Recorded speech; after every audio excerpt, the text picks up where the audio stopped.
Hello, I'm Michael Embry, and welcome to our third of four programs on Meet the Kentucky Book Fair authors. Now, most of you all should know that the Kentucky Book Fair will be November 15th and November 16th at the Frankfort Convention Center. Now, on November the 15th, which is a Friday, from 9 a.m. until 1:30 p.m., that has been designated as Children's Day, and we'll have 30 or 40 authors there. There'll be readings and various presentations, so the kids love it. And on Saturday, from 9 a.m. to 4:30 p.m., we'll have nearly 200 authors and illustrators. More than 400 books will be available to purchase. There'll be presentations, symposiums, face paintings. I mean, it's a family affair.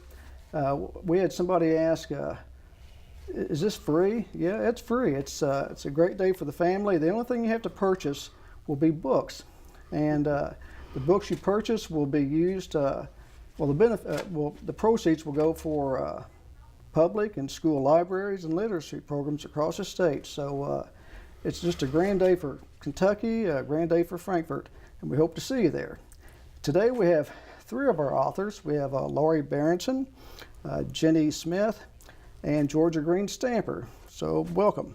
Thank you. Thank you. Okay. Let's begin with Lori. Now, what's your book? It's called Gone with the Wolf. It's a Melanie Travis mystery. Oh, okay. What's it about? Well, it's a cozy mystery, which basically means it's a mystery without overt gore or violence. An amateur sleuth. My main character is Melanie Travis. She's mostly has been a single mother throughout the course of this series. And she's a school teacher, and she shows standard poodles, and she gets into a lot of trouble. Okay. And Gone with the Wolf is actually the 16th book in the series. Okay, it sounds like it's kind of a, would it be light, would that be fair to say it's kind of a light, fun read? I hope so. Okay. That's the plan. It should be escapist fiction. It should be something for someone to have fun with and hopefully laugh. And yes, it's not heavy reading at all. Okay, now you're from Versailles. I'm from Versailles. But you're not originally from Kentucky. No, we moved here 10 years ago when my husband retired. I'm originally from Connecticut, and actually the books are set in Connecticut. Okay. Now, when was your first book published? My first book of any books, 1983. Okay. And this book, the first book in this particular series, 1995. So I've written 29 books total. So what caused the transition from your first book until you started writing the series? I always wanted to write mysteries. I loved mysteries. I read mysteries. I thought they were wonderful. But I had a hard time getting started. And in the early 80s, there was a romance boom. You know, romance books became huge. And really, the industry needed more writers. And I didn't know if I could be a good romance writer, but it was a wonderful way to break in. And I don't know that I was really I wasn't a great romance writer, a decent romance writer, but I could write. And it was a wonderful way to get started. So I wrote 10 romances and then had enough credibility and moved on. I did a young adult book, and then I did 2 thrillers.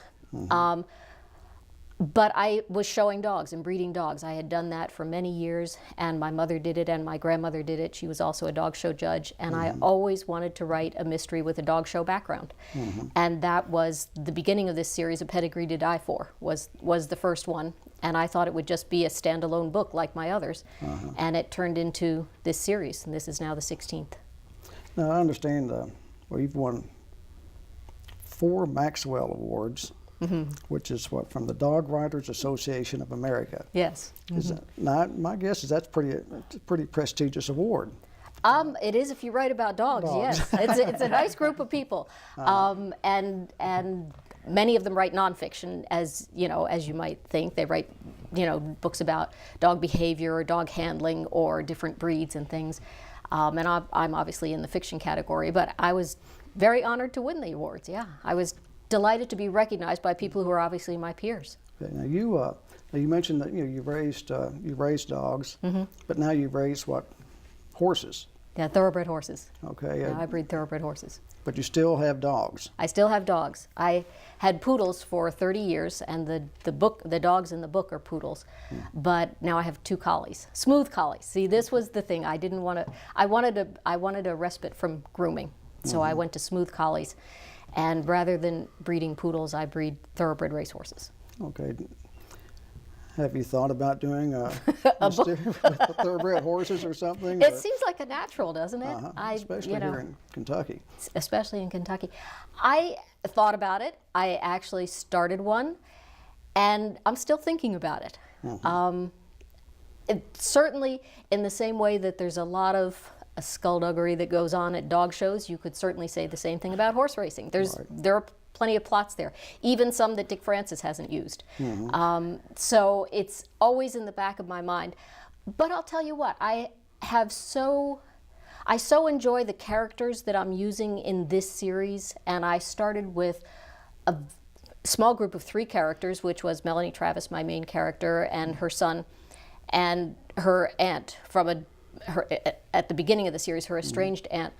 And I just had these 3 characters, but as the series has grown, I now have about 15 or 16 continuing characters. The family has expanded and grown, and in fact, Melanie Travis has gotten married. And I love my characters. I had taken a hiatus from writing this series, and while I wasn't doing it, I really missed them, which is weird. Yeah. I mean, I missed them like they were real people. So now that I've got them back, I don't want to let them go again.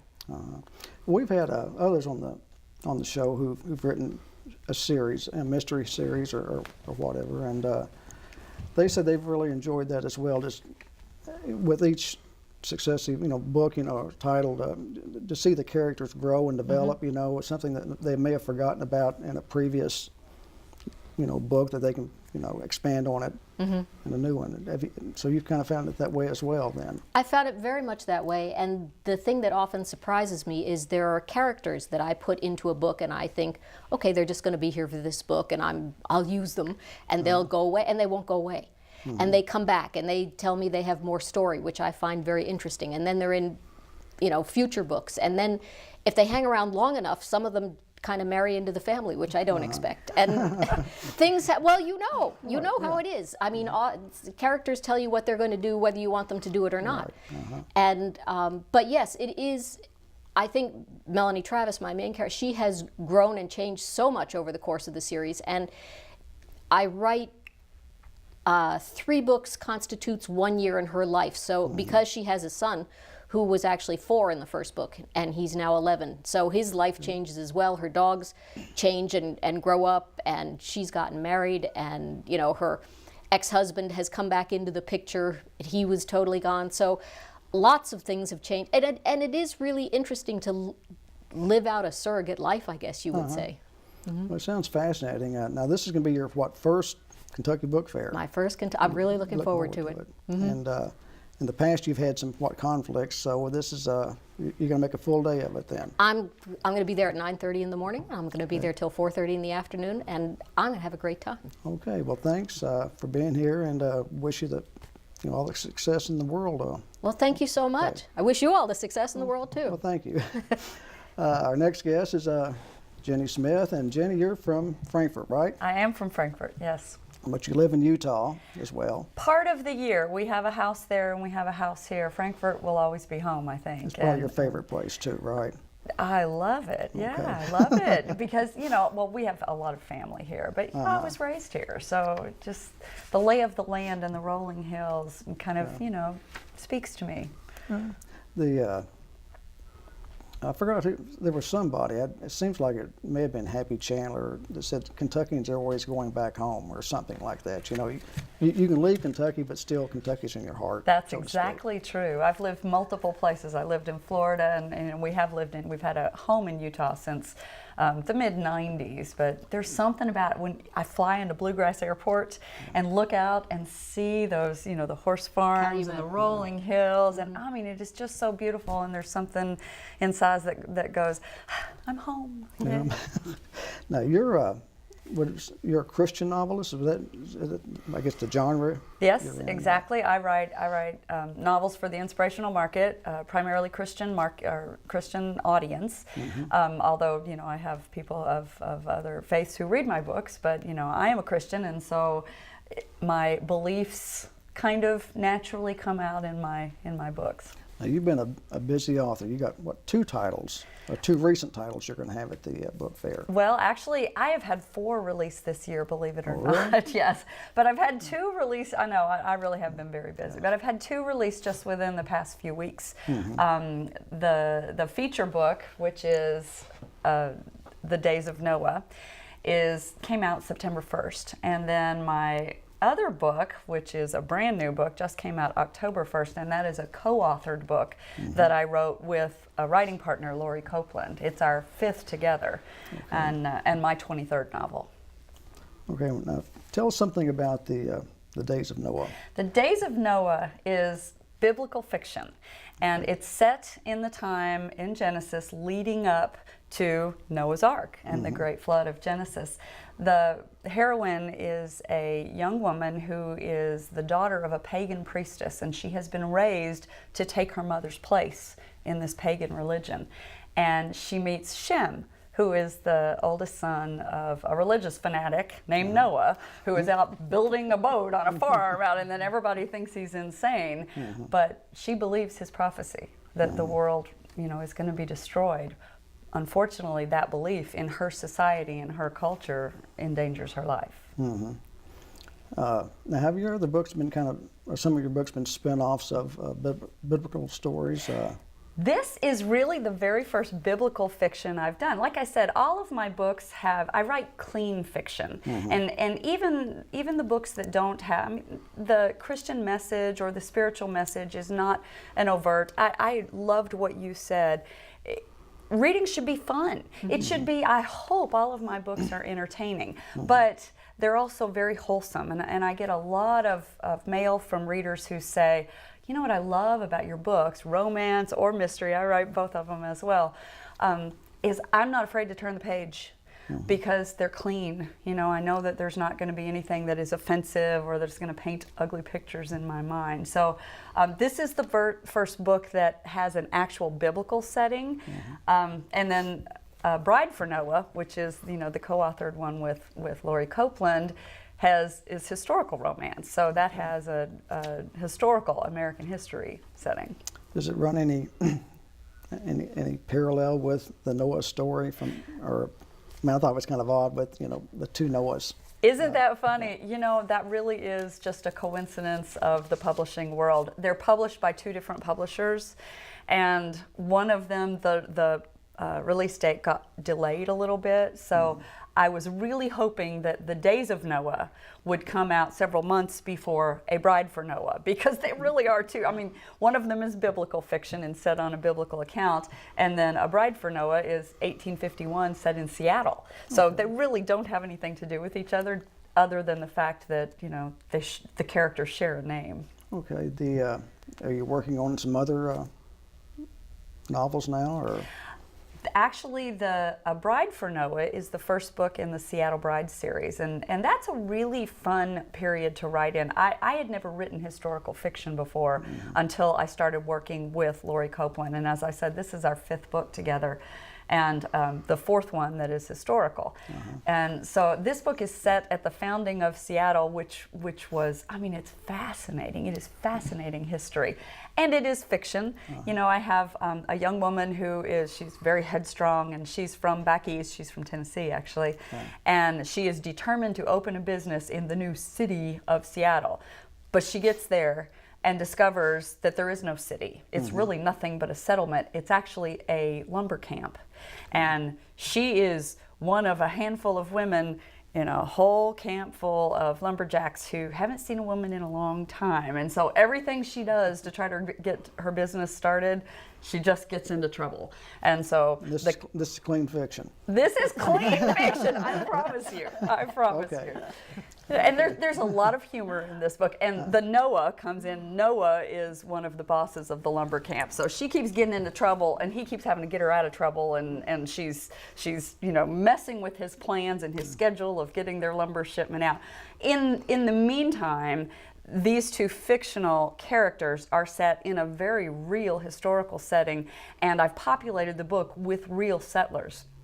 And you know, the settlers who landed there they're really fascinating people, and they had hard work ethic, and they were visionaries, and they lived right alongside the local Native American tribe, the Duwamish. Actually, Seattle is named for the chief of the local Indian tribe there. So, I mean, I had a lot of fun researching it and then putting fictional people in very real situations. So you may even pick up a little bit of history.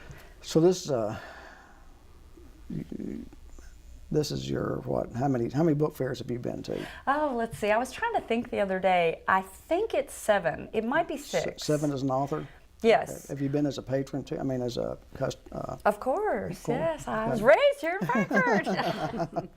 Yeah, my first book came out in 2006, and that was my first year at the book fair. And I think last year I wasn't able to come because I was in Utah and had something come up that prevented me from coming. But every year that I can, I will be here because I love this event. You have a great day. Thank you. Okay. I hope you do too. Well, thank you very much. And our third guest is Georgia Green Stamper. Welcome, Georgia. Good morning. And Good to be here. your book is Butter in the Morning. Tell us about Butter in the Morning. Well, it's not a biography of Julia Child or Paula Deen, and it's also not a cookbook or diet book.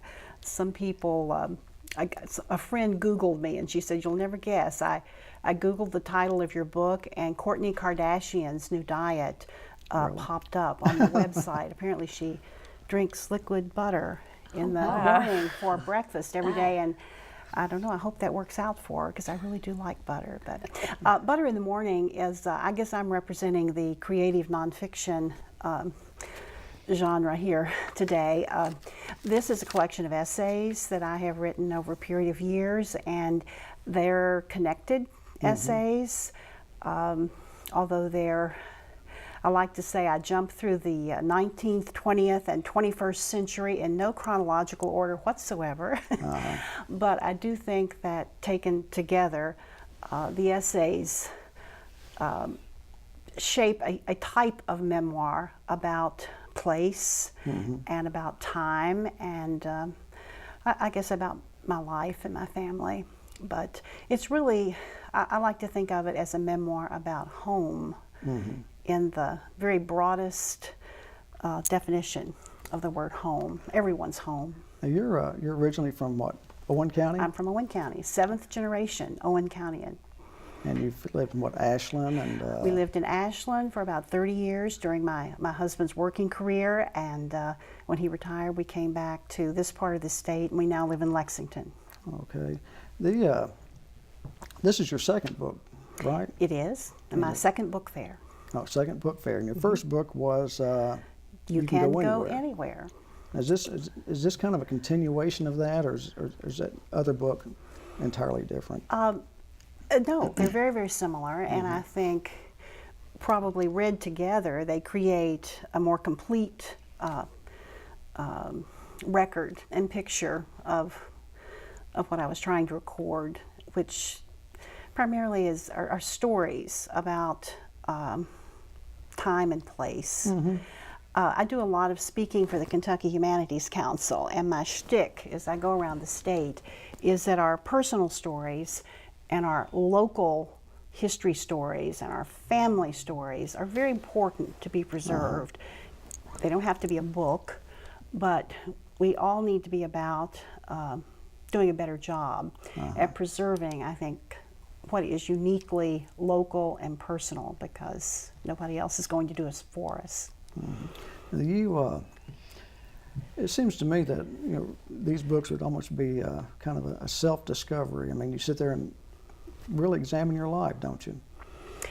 Well, I have, of course, I think you've read, you did a very kind review of Butter in the Morning for some publication, and so I think you know that I'm all over the place. Some of the essays are humorous, some of them are quite poignant, and I find myself in those places myself when I'm writing. It's almost like I've had a reunion with people I love and places I've been. You know, I've literally sat at the keyboard and had tears stream down my face as I finished an essay, because the connection to the memory becomes so strong when I'm writing. Now, you also do what commentary for NPR and I'm a local NPR commentator, and I've done about 100 of those for WUKY, the University of Kentucky. Now, I read on your website that you really didn't get into writing until, what, 1999, after your youngest daughter graduated from college. Well, actually, I was a published writer by the age of 7. Okay. I had a poem published in a national magazine at that time for children, Wee Wisdom. Maybe you remember it. I remember that. And they had a contributors column, and I sent in a little verse. I like to tell that story because I think I've had the longest writer's block in history after that auspicious beginning.